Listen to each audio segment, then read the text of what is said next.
Assalamualaikum warahmatullahi wabarakatuh.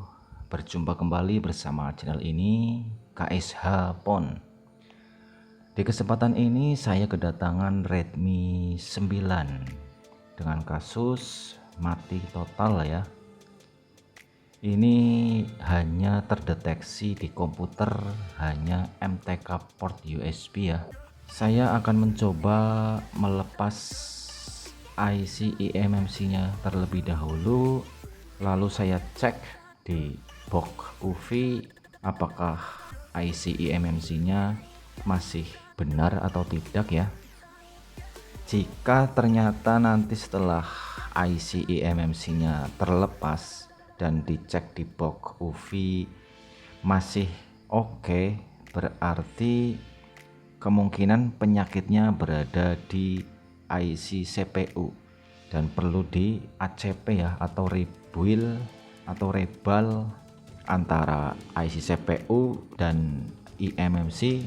Hubungannya itu tidak sinkron ya, putus satu jalur saja, entah itu jalur untuk RAM yang di eMMC atau jalur data 0, data 1, data 2, data 3, jalur CLK, jalur CMD, itu yang menyebabkan HP-nya jadi mati ya.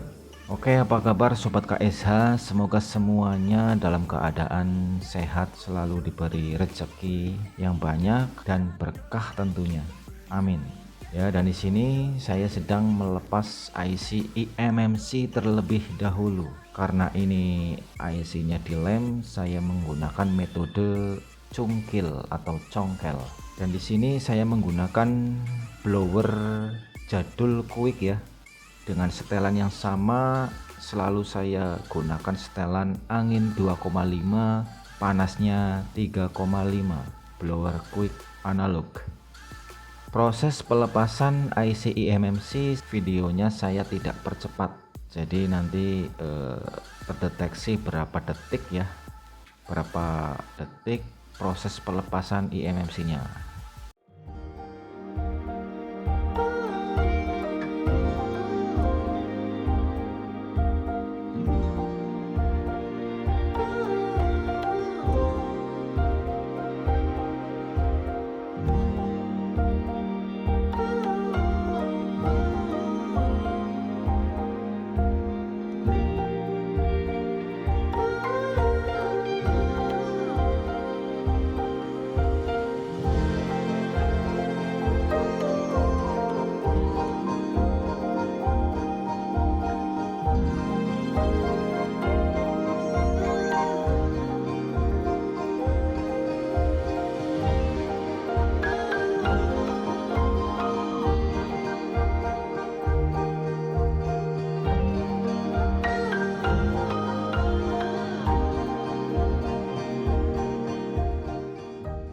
Setelah terlepas, saya akan bersihkan terlebih dahulu IC eMMC-nya, lalu saya cek di box UV. IC eMMC-nya saya jepit ya, ditanggem, lalu kombinasi panas blower dengan menggunakan mata pisau yang seperti ini ya, untuk membersihkan sisa-sisa lem. Saya beri timah sedikit untuk pin-pin yang berada di eMMC biar nanti connect ke box UV tanpa kendala ya.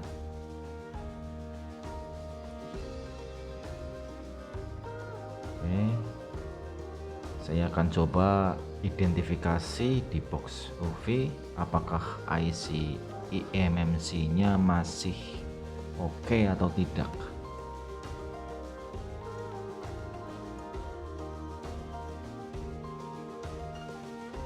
Ini BGA 254 ya, untuk Redmi 9 memakai BGA 254. Dan kita beralih ke layar komputer, saya identifikasi.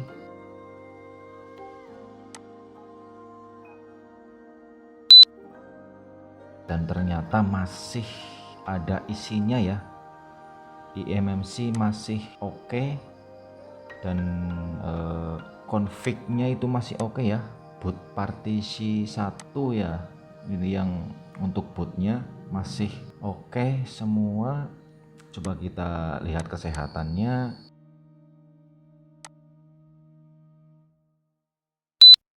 Waduh, mantap ya, masih 10% ya device lifetime-nya. Berarti ini fix CPU bad connect ya.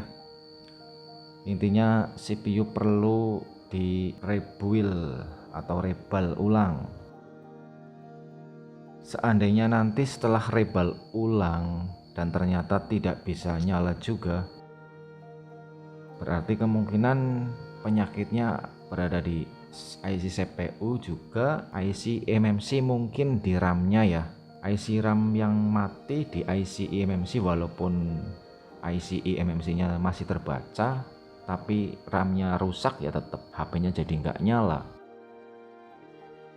Oke, kali ini saya akan melepas IC CPU dengan membuang lem ya di sekitaran IC menggunakan pisau ya, ini pisau khusus untuk membuang lem-lem yang berada di sebelah IC ya, di pinggiran IC. Dengan blower yang sama, blower quick dengan setelan yang sama juga, angin 2,5, panasnya 3,5. Video ini tidak saya percepat, jadi nanti bisa tahu ya ini lepasnya di menit keberapa ya, atau detik keberapa. Ini CPU nya dilem juga ya, jadi menggunakan metode cungkil, menggunakan pisau yang seperti ini ya untuk mencungkilnya.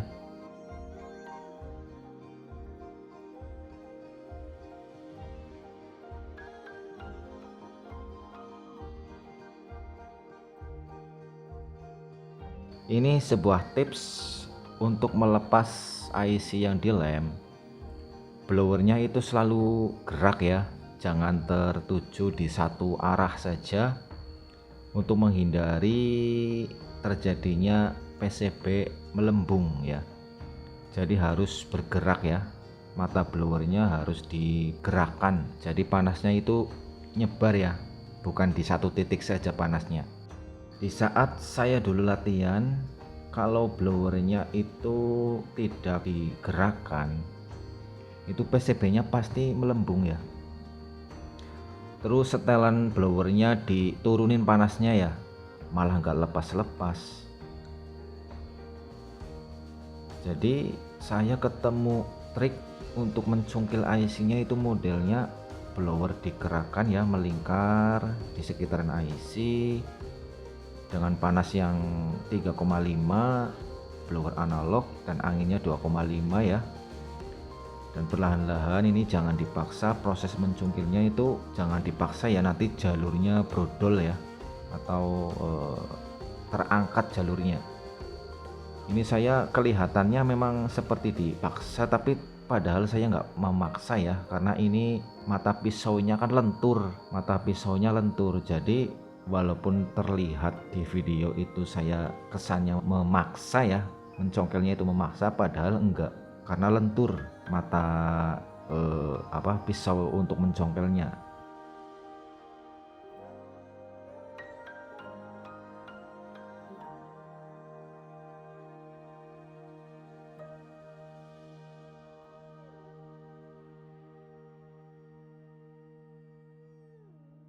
Ini ya sudah terlepas, tinggal tahap pembersihan lem ya yang di mesin. Ini juga harus berhati-hati ya, posisi mengangkat IC-nya jalur enggak terangkat, tetapi dalam proses pembuangan lem kadang bisa terangkat ya, kalau enggak hati-hati bisa terkena pisaunya atau terkena solder ya.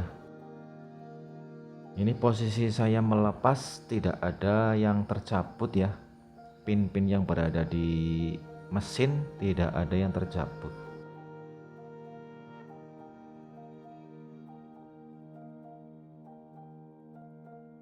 Ya seperti ini saya proses pembersihan lem, sisa-sisa ya yang di mesin.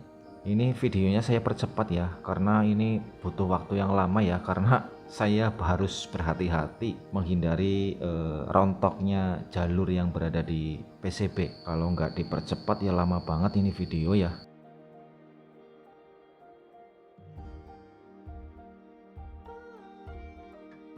Ya seperti itu ya, kombinasi menggunakan pisau untuk membuang lem, kombinasi juga pakai solder.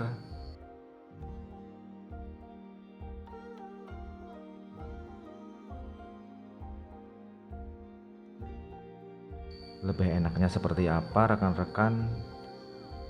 Saya seperti ini proses pembersihannya.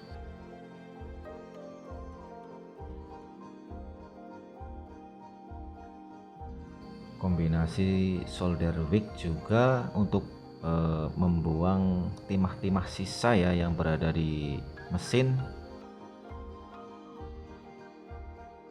Ya ini sudah selesai, ini sudah bersih ya, tinggal kita membersihkan IC CPU dari lem, lalu cetak pakai plat BGA ya agar kakinya rata. Kalau metode yang tanpa plat BGA yang di PCB itu harus ada pinnya ya, cetak terlebih dahulu agar terlihat tinggi sedikit ya di mesin. Terus di IC juga dicetak menggunakan yang metode dulu ya, metode PCB. Jadi di board dicetak pakai IC mati, IC yang mau dipasang juga dicetak, jadi nanti hasilnya juga akan jadi tinggi ya.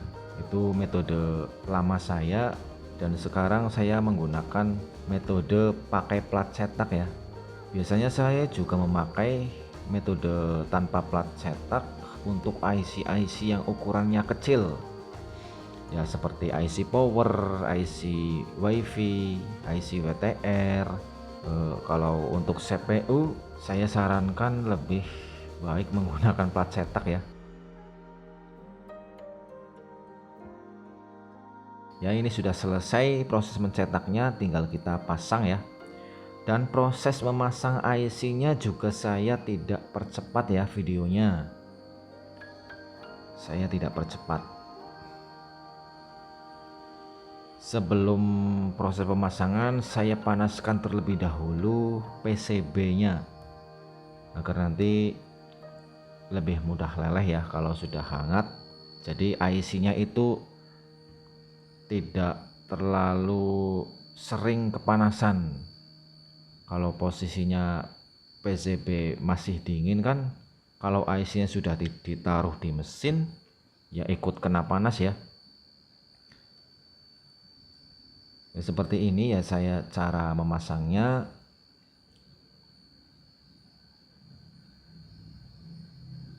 Segala memasang IC ya, bukan hanya IC CPU, IC eMMC ya.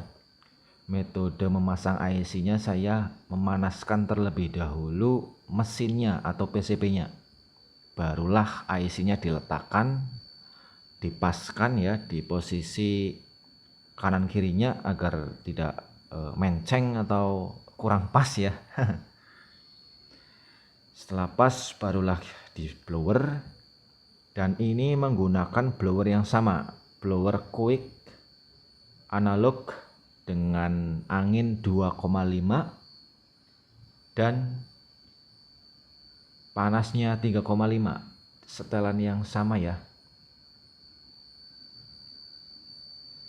Ini menggunakan blower quick jadul.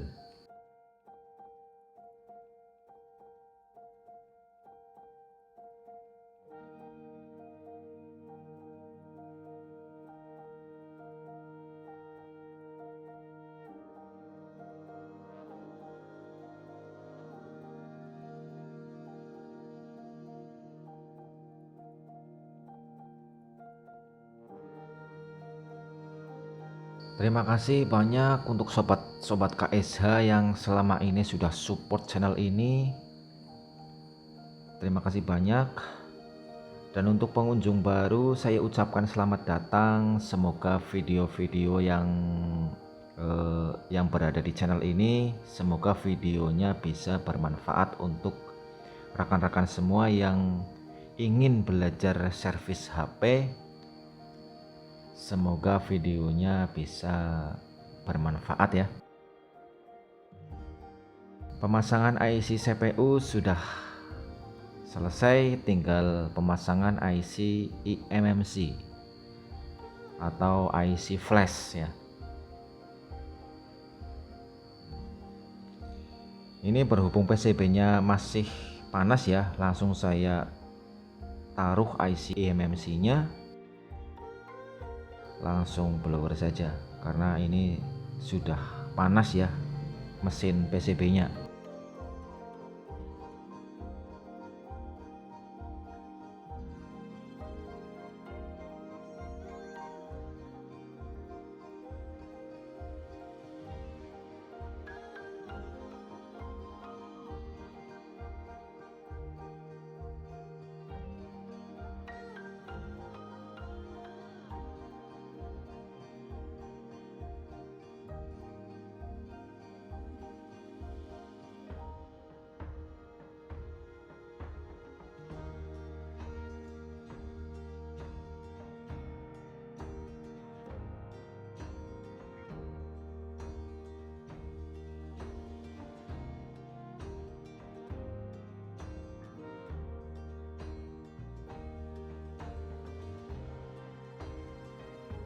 Ya, ini sudah selesai pemasangan IC-nya, tinggal nunggu dingin. Bersihkan dari sisa-sisa fluk ya. Lalu kita coba. Waduh, gak menyala ya. Ternyata ini baterainya ya yang kosong total, jadi saya biarkan agak lama dan ternyata sudah nyala HP-nya.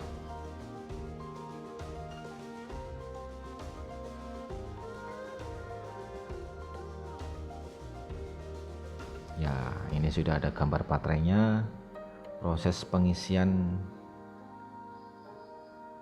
karena baterainya terlalu sedikit ya.